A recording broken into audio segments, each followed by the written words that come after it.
want you to realize is that angle of elevation is the angle formed by your natural line of sight, which is a horizontal line, and whatever I'm looking up at.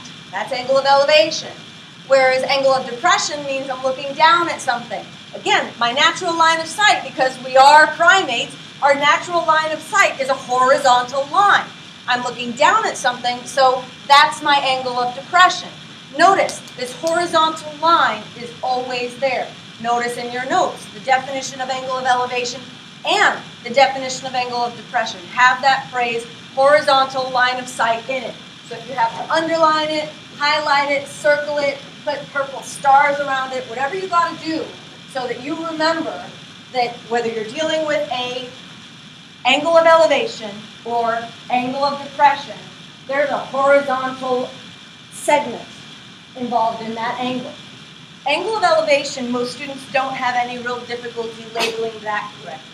Bless you. Unfortunately, for some reason, students want to put an angle of depression in the wrong place. So we start off very simply looking at angles of elevation and depression and making sure that we can identify them correctly. So in problem 1, it's asking us in part A, what kind of angle is angle 1? Describe the angle. And when I ask you to describe the angle, I'm not just asking you, is it angle of elevation or is it angle of depression? I'm asking you also from what to what. Okay, so here's angle 1. First things first, angle of elevation or angle of depression?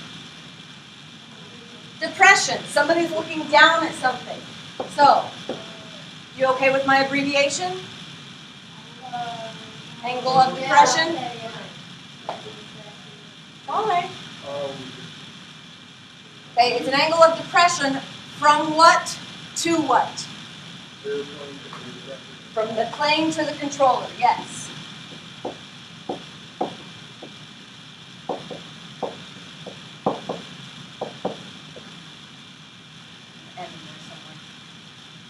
Okay, part B, angle 4. That's this angle. First things first, angle of depression or angle of elevation? It's an angle of elevation. Somebody is looking up at something. So who is looking up at what? Or what to whom, whatever. From what to what? The ground crew to the controller. Yes, thank you for bringing that up. Because there's that verbiage, notice, from something to something. So it's an angle of elevation from ground crew to the controller.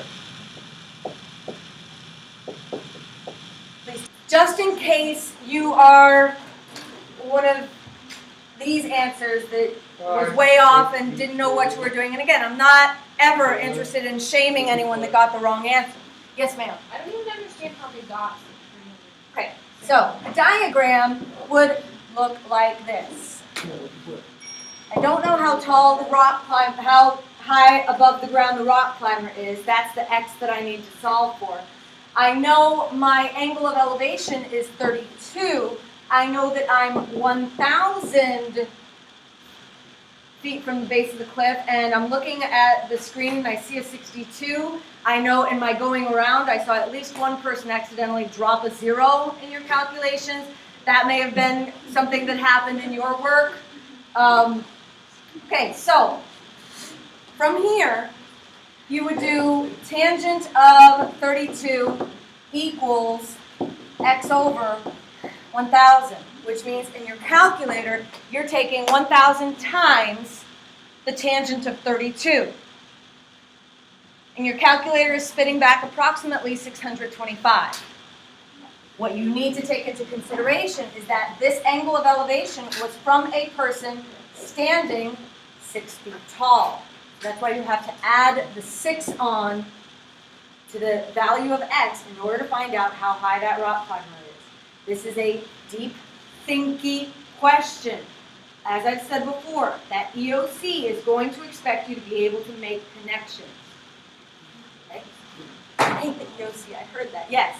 If it was like 6 feet underground, like I know, would you use the And you bring up a good point. Suppose somehow someone is, let's say, underwater. Or you get what I'm saying? Yeah, absolutely. It could happen. Okay? Okay, in problem 3, this is an angle of depression problem. And the first realization you have to make is to come to terms with the fact that your triangle is not going to look the same. Your angle doesn't look the same. Okay, angle of elevation, I'm looking up at something. Angle of depression, I'm looking down at something. All right, so looking down at something means my diagram starts off looking like this. Okay, so the rescue worker is located 175 feet above the ground. So that's this segment here in a lighthouse.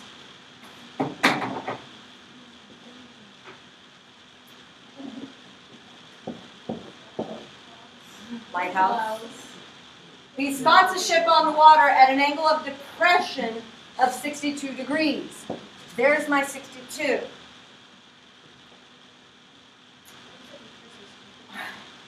And it's asking how far from the base of the lighthouse is the ship. There's my X. In case you haven't figured out my ship, it is here.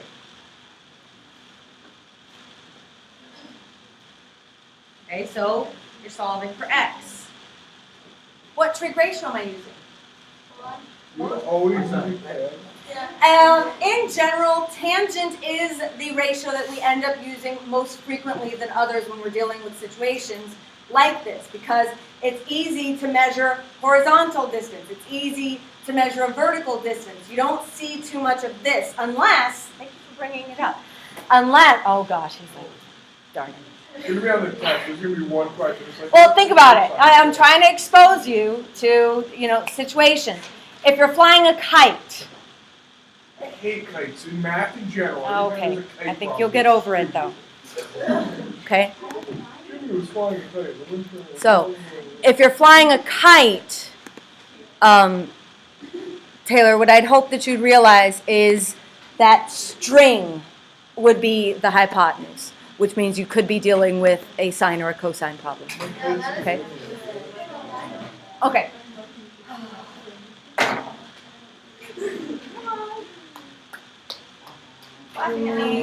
Okay, so tangent of 62 equals 175 over x. This time you will be dividing the number by the tangent. So 175 divided by tangent of 62, and it is 93.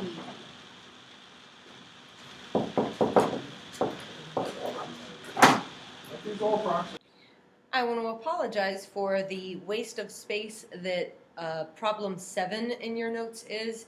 Upon further inspection, I decided that is more of a pre-calculus level question rather than an advanced topics question, and so I'm losing that. Hopefully someone will remind me to adjust the assignment accordingly. In example 8, we are solving a right triangle, and all solving a right triangle means is if they didn't give it to me, figure it out.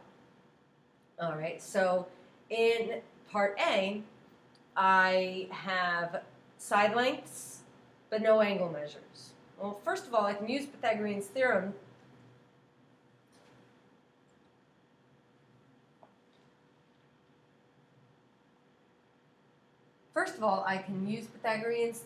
to find the length of variable c. So 20 squared plus c squared equals 37 squared. So that's 400 plus c squared equals some very large number, 1369. Which when I subtract 400 from it, c squared will equal 969, and the square root of that is some unpleasant number. Now The instructions all say round things to the nearest 10. So C is approximately 31.1. I know one of my angle measures, of course, it's a right angle, but I need to figure out angles A and C. And so we're going to use the inverse trig functions, but I want to caution you to avoid using C. And here's the reason why. We rounded C to be 31.1 compared to the exact values that were given to us for the length of BC and the length of AC. Use those instead.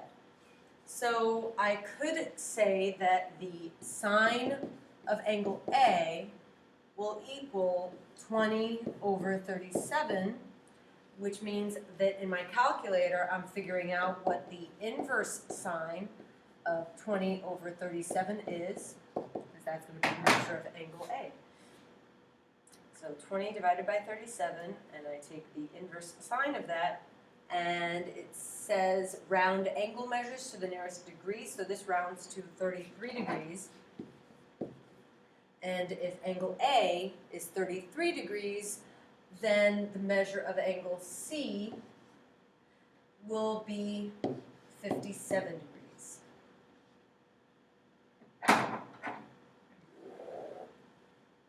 In part B, this time I am given an angle measure, so I can very easily find angle T. It will be 67 degrees when I subtract 23 from 90. And in order to find R, I could use, if I want to use the 23 degrees that they originally gave me, I would use tangent. Actually, either way I have to use tangent. So tangent of 23 equals R over 35. So in my calculator, I'm going to multiply 35 times the tangent of 23 in order to find the value of R. And I get 14.9.